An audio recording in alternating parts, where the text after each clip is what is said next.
interesante cuando uno ya ha pasado por varios archivos y encontrarse con un archivo totalmente nuevo, como fue para mí el archivo de la Sociedad de Beneficencia de Naturales de Cataluña, donde se puede apreciar también allí toda la inmensa presencia de los catalanes en Cuba, porque a pesar de que esta es una sociedad de La Habana, pues asumió también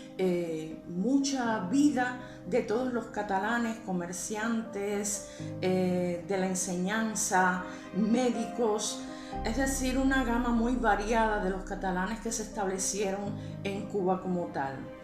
Ha sido importante para mí e interesante conocer también y poder enfrentarme de a lleno con aquellas personas ya descendientes de estos catalanes que ya por supuesto pues no existen en este momento, y estos familiares pues dada la necesidad de adoptar la nacionalidad española pues se han visto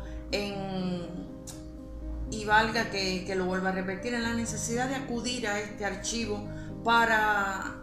ver qué pueden resolver, qué pueden buscar de datos de familiares de ellos.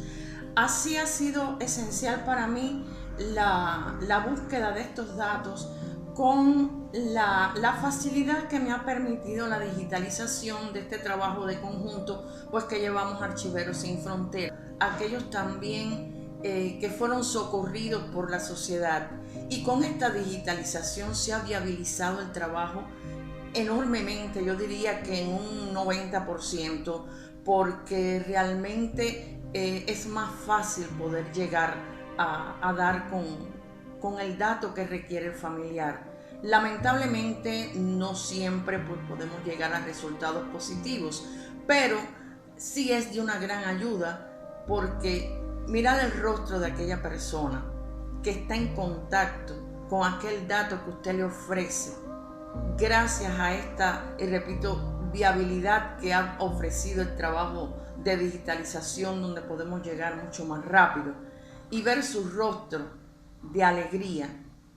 vale realmente la pena a veces todo el trabajo que pasamos para hacer este trabajo, este esfuerzo con el que logramos